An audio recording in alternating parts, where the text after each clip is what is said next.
नमस्कार दोस्तों, आप सभी देख रहे हैं एस्ट्रो अर्नव है astrology is simplified for you. आज के इस वीडियो में हम एक इंटरेस्टिंग कॉन्सेप्ट के बारे में बात करने वाले हैं। ये है प्लैनेटरी साइकिल। मतलब आपका जो जन्म स्थान था और जन्म काल था, उसमें जो प्लैनेट जहां पर प्लेस्ड था वो अपना ट्रांजिट जब पूरा करके फिर से वही सेम प्लेस पे आता है, उसके ऊपर आज हम चर्चा करने वाले हैं। चलिए आरंभ करते हैं। ज्योतिष शास्त्र में प्लैनेटरी रिटर्न या फिर प्लैनेटरी साइकिल उस चीज को कहा जाता है जब आपका जो लगन कुंडली है, आपका जो जन्म हुआ था, तब जब आपके प्लैनेट्स जिस जिस हाउसेस में जहां जहां प्लेस्ड थे, वो एक समय काल के बाद फिर से वापस वहीं पे प्लेस्ड होते हैं। फॉर एग्जाम्पल, आपके लगन कुंडली में जुपिटर टॉरस राशि में बैठा हुआ था। ये फिर से टॉरस राशि में 12 साल बाद आएगा। ये टॉरस से जेमिनाई करते हुए टोटल 12 साल लगेंगे इसको, लेकिन ये फिर से वहीं पे वापस आएगा और चांसेस यही है कि वही नक्षत्र में भी वापस आएगा। चलिए अब थोड़ा जान लेते हैं कि हर एक प्लैनेट का रिटर्निंग साइकिल या फिर रिटर्निंग टाइम क्या होता है। इसको विस्तार में जानते हैं। शुरुआत करते हैं सूर्य से। सूर्य का गोचर एक हाउस से अलग हाउस में 1 महीने का होता है, तो टोटल 1 साल में ये वापस उसी प्लेसमेंट पे आ जाता है। जब सूर्य सेम जगह पर वापस आता है तो ये मोटिवेशन, ईगो बूस्ट ये सब देता है। पर्सन को ग्रोथ का एक ऊर्जा मिल जाता है इससे। बहुत केसेस में ये भी देखा गया है कि लोगों का मान सम्मान घट जाता है या फिर बहुत ज़्यादा बढ़ जाता है इस टाइम पे। ये सूर्य का नेचर है जो पर्सन को ऊपर ले जा सकता है या फिर नीचे भी ला सकता है। डिपेंड करता है कि उनका सूर्य कैसे प्लेस्ड है। अब आते हैं मून पे। मून सबसे फास्टेस्ट मूविंग प्लैनेट है और इसका जो साइकिल है ये 28 दिनों में ही पूरा हो जाता है। इसीलिए ये कोई मैसिव रिजल्ट तो नहीं देता है, लेकिन अगर नेटल चार्ट पे कोई राजयोग बना हुआ होता है, जैसे गजकेसरी योग हो गया, तो उसका इफेक्ट टाइम टू टाइम ये बढ़ाता घटाता रहता है। डिपेंड करता है कि इस टाइम पे दूसरे किसी प्लैनेट का दृष्टि ट्रांजिट वाइज इसके ऊपर पड़ा हुआ है या फिर नहीं। अब आते हैं वीनस पे। वीनस का जो साइकिल है, जो रिटर्निंग टाइम है, ये 12 महीने से 18 महीने हो सकता है। इसका एक कारण है, क्योंकि ये जो प्लैनेट है ये रेट्रो मोशन में जा सकता है और आगे पीछे हो सकता है। सन और मून कभी भी रेट्रो में नहीं जा सकते हैं, लेकिन बाकी जो प्लैनेट्स हैं ये रेट्रो में जा सकते हैं। तो इसीलिए इसका रिजल्ट ऐसा होता है और ये 28 दिनों में अपना गोचर पूर्ण करता है, लेकिन रेट्रो के कारण आगे पीछे होगा। इसका रिजल्ट ये जिस हाउस पे प्लेस्ड है उसके ऊपर डिपेंड होता है। अगर ये 9th या 12th हाउस में प्लेस्ड होता है तो पर्सन घूमने जाने का प्लानिंग स्टार्ट कर सकते हैं या फिर घूमने जा सकते हैं, ऐसा एक एनर्जी आता है उनमें। अगर ये फर्स्ट, फोर्थ, 7th या 10th हाउस में आता है तो पर्सन अपने आप का जो क्लीनलीनेस है, अपने आप का ख्याल रखना या फिर लग्जरियस जो भी चीज़ें हैं, इनके ऊपर इंटरेस्ट दिखाना शुरू कर देते हैं। अगर ट्रांजिट में वीनस 2nd, 5th या 11th में होता है तो पर्सन का मैरिज करने की जो इच्छा है वो बढ़ जाता है। उनका ब्रेकअप हो सकता है या फिर उनका रिलेशन स्टार्ट हो सकता है और पब्लिक जो उनका इमेज है वो भी बढ़ सकता है। अगर ये 3rd, 6th या 8th हाउस में प्लेस्ड होता है तो उनका ओवरऑल जो लाइफ में डिफिकल्टी है वो बढ़ सकता है। रिलेशनशिप में भी प्रॉब्लम्स दिख सकती हैं और उनका फिनेंशियली भी प्रॉब्लम आ सकता है। अब आते हैं मरकरी पे। मरकरी का जो रिटर्निंग साइकिल है या फिर मरकरी का जो रिटर्निंग टाइम है ये अप्रोक्सीमेटली 1 साल का होता है। ये भी डिपेंडेंट होता है कि मरकरी कितने टाइम में रेट्रो में था और कितने टाइम डायरेक्ट में था। इस समय मरकरी जब रिटर्न होता है तो पर्सन को सोचने पे मजबूर करता है अपने फ्यूचर को लेकर। वो अपने फ्यूचर को लेकर सही सोच रहे हैं या फिर गलत सोच रहे हैं, ये डिपेंड करता है कि उनके नेटल मरकरी का प्लेसमेंट कैसा है और उसके ऊपर किसी प्लैनेट की दृष्टि कैसी है। अगर आप कोई प्लानिंग नहीं भी करते हैं तो आपका जो ओवरऑल रिजल्ट है वो पॉजिटिव आ सकता है, नेगेटिव भी आ सकता है, लेकिन लाइफ में जो भी आएगा उसका ओवरऑल रिजल्ट लॉन्ग टर्म में पॉजिटिव होगा। इस समय ये आपको प्लानिंग करने पे मजबूर कर देगा। ये रिटर्निंग मरकरी जब भी आता है तो person cost cutting, savings, degree clear होना या फिर डिग्री रुक जाना, डिग्री स्टार्ट होना या फिर उनका एग्ज़ाम जो कर रहे हैं वो फेलियर या फिर पास होना, ये सब इस समय होता है। ये मरकरी डिक्टेट करता है कि ओवरऑल पर्सन का लाइफ कैसे जाएगा, उनका करियर पाथ मोस्टली कैसा होगा। इसमें एक खास बात यह है कि अगर रिटर्निंग मरकरी रेट्रो होता है तो लाइफ में फैमिली इश्यूज, हेल्थ इश्यूज और पास्ट टाइम में कोई अपॉर्चुनिटी जो आपसे मिस हो गई हो, ये सब लाता है। अब आते हैं मंगल पे। मंगल का जो रिटर्निंग टाइम पीरियड है, जो रिटर्निंग साइकिल है, वो लगभग 2 साल का होता है। इसका रेट्रो टाइम उतना ज़्यादा आता नहीं है और इसका गोचर हर 45 दिन में होता है। जब मंगल अपने ओरिजिनल पोजीशन पे वापस आता है, तो पर्सन के लाइफ में जिम्मेदारी बहुत ज़्यादा बढ़ जाता है और वो उनको झेल भी लेता है। ये एक ऐसा प्लैनेट है जो पर्सन को बहुत ही ज़्यादा मोटिवेशन देता है और अपने आप पे भी बहुत ही ज़्यादा फोकस करवाता है। इस समय पर्सन का फिजिकल लेवल पर और फिजिकल फिटनेस पर भी थोड़ा बहुत ध्यान आ ही जाता है। साथ ही ये एक ऐसा प्लैनेट है जो पर्सन को एक इनर पुश देता है एक चेंज के लिए।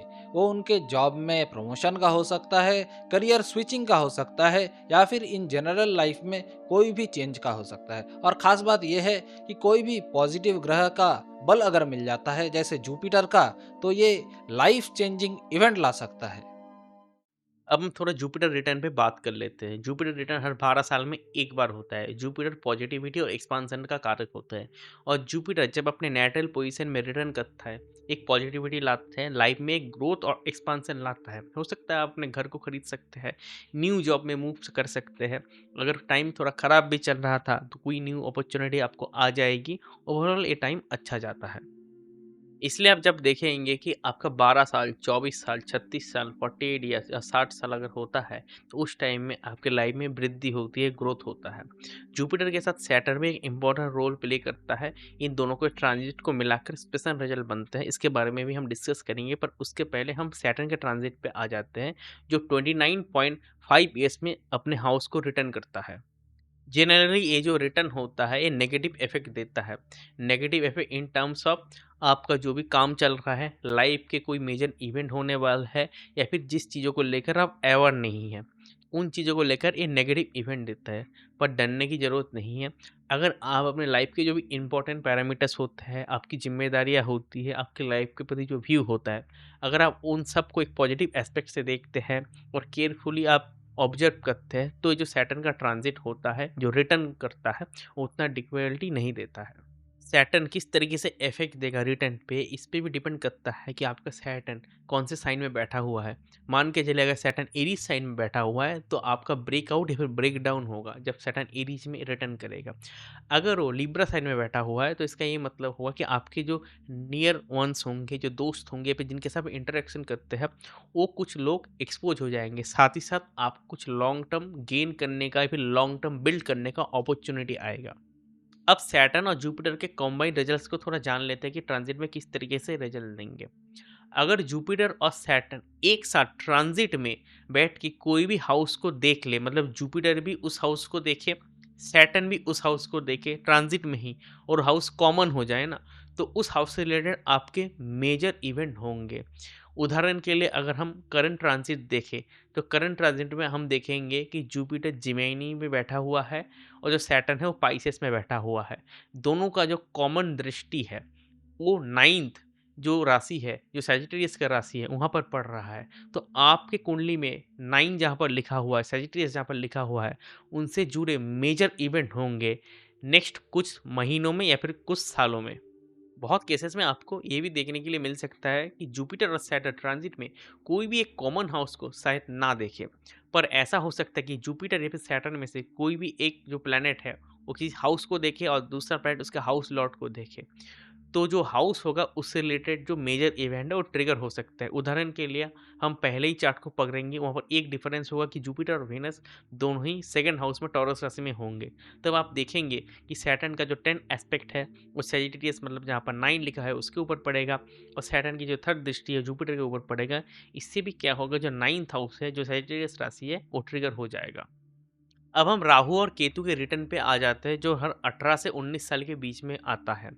पहले हम शुरू करते हैं राहु और केतु के जो फर्स्ट रिटर्न होता है, जो जनरली आपके 18 से 19 साल के बीच में होता है। इस टाइम में पर्सन अपने चाइल्डहुड को छोड़ता है, चाइल्डहुड को छोड़ के कॉलेज की तरफ मूव करने की कोशिश करता है। बहुत लोग इस टाइम एग्जामिनेशन देने की कोशिश करते हैं। लाइफ में एक आशा होता है, उम्मीद होता है, एक एम्बिशन भी होता है। कुछ लोग को यहाँ पर खुल के ज़िंदगी जीने का भी कोशिश करते हैं और रेबिलियस बनने की भी कोशिश करता है। अगर राहु किसी की कुंडली में नॉर्मली खराब होते हैं, तो जब राहु का रिटर्न होता है तो उनको इस टाइम में एंग्जाइटी होता है, वो डायरेक्शनलेस हो जाते हैं, या फिर उनको तरह तरह के प्रॉब्लम्स आते हैं। और केतु के रिटर्न की बात करें तो वो भी एक ही साथ होता है। इस टाइम में केतु के जो इफ़ेक्ट्स होते हैं वो दिखने शुरू हो जाते हैं, डिटैचमेंट आता है, पुराने हैबिट्स आपके छूट जाते हैं, चाइल्डहुड की जो यादें हैं वो भूलना आप कोशिश कर जाते हैं। बहुत लोग अपना घर भी छोड़ देते हैं जब 18 साल की उम्र होती है। राहु जनरली रिटर्न करता है सेकंड टाइम में आपके लाइफ में जब आप 37 से 38 ईयर्स के एज में होते हैं। इस टाइम में ये होता है कि आपके लाइफ में कुछ चीज़ों पाने की जो आपकी इच्छा होती है वो टाइम के साथ साथ बढ़ती रहती है, वो आपको मिल भी जाता है या फिर उसका एक पाथवे भी मिल जाता है। अगर राहु कुंडली में खराब होता है जनरली, अगर सेकंड हाउस में, सिक्स हाउस में, एट हाउस में, फिर 10th हाउस में, तो ये दिक्कत भी देता है, कर्जे भी बढ़ा सकता है और लाइफ की कठिनाई भी बढ़ा सकता है। पर जनरली देखा जाता है कि इस टाइम में आपको एक मोटिवेशन मिलता है।